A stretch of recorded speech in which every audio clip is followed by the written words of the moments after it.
Bienvenue à vous sur ce suivi de projet SPDR. Nous vous présentons tout d'abord les dernières recherches que nous avons effectuées sur les lames.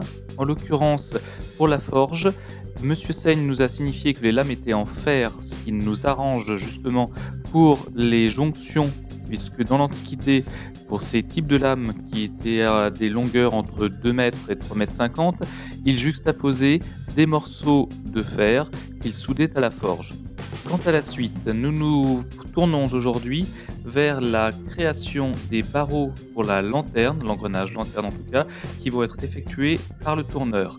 Enfin, nous vous présenterons en fin de vidéo les dernières propositions pour la tension des lames. Bonjour Alexis. Bonjour Olivier. Alors, comment fonctionne le tournage sur bois et si tu m'expliquais les parties d'un tour à bois Et ce que tu vas faire justement pour le projet SPDR. D'accord. Alors un tour à bois c'est très simple, c'est une machine composée tout simplement d'une poupée fixe, ici avec un arbre de tour relié à un moteur. Là en face on a une poupée mobile, avec au bout une contrepointe. Alors qu'est-ce que c'est qu'une poupée pour... Une poupée mobile c'est une partie, vas-y rapproche-toi un peu, qui permet en fait de venir fixer une pièce de bois entre pointes. Voilà, ça c'est ce que je suis en train de faire. Et puis, une fois qu'on a fait à peu près nos réglages, on va venir serrer tout ça, hop, et on fixe notre pointe de bois qui est serrée entre pointes et qui va pouvoir être mise en rotation. Alors qu'est-ce que tu vas tourner aujourd'hui? Alors aujourd'hui, on est censé faire des prototypes en chaîne de pièces pour l'engrenage de la roue. À aube, la lanterne précisément, effectivement. Pour la lanterne, bref, voilà. Donc on passe ce qu'on appelle d'un... On passe d'un carrelet à une section cylindrique, tout simplement, de 40 mm de diamètre sur 250 mm de long. Eh bien, allons-y, montre-nous. Allons-y, voilà. Donc là, je vais régler mon porte-outil, qu'on appelle un éventail également. En lui donnant suffisamment de distance pour vérifier qu'il tourne bien. Sans problème. Hop. Alors toi t'aimes bien les anciens tours à bois. Ouais. Et pourquoi donc? Je suis partisan de l'utilisation des vieux outils. Parce que déjà ça m'ennuie que ce patrimoine ne fonctionne plus alors que c'est un patrimoine incassable. De très grande qualité, d'une très grosse robustesse. Et puis on en trouve pas mal d'occasions en ce moment, ça coûte pas très cher.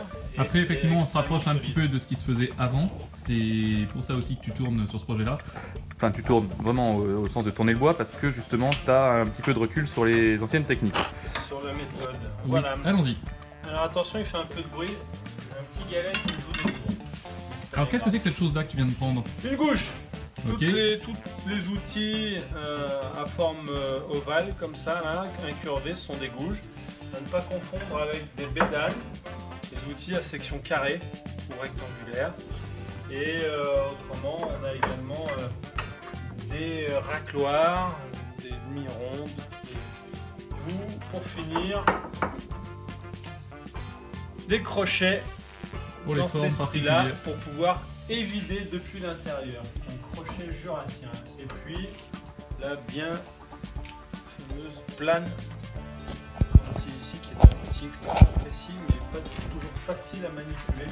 Ok, et tous ces outils existaient déjà depuis très longtemps. Oui. Et ces outils-là que j'ai récupérés sont des outils très vieux, puisque l'usine qui les fabrique a arrêté de travailler les outils de tournage il y a 40 ans. Mais ce sont des aciers exceptionnels. Voilà. Allons-y.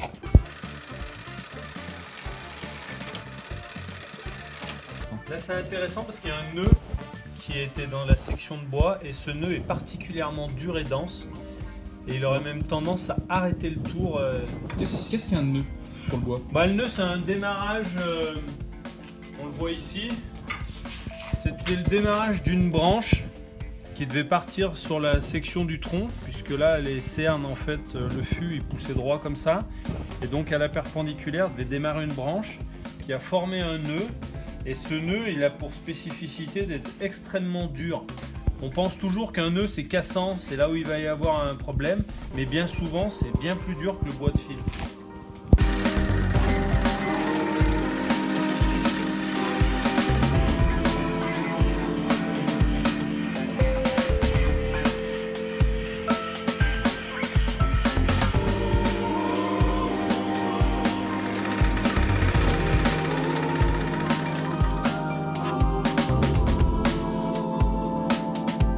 Monsieur Sen a soulevé le problème de tension des lames, qui, une fois qu'une des lames était tendue, les autres se détendaient.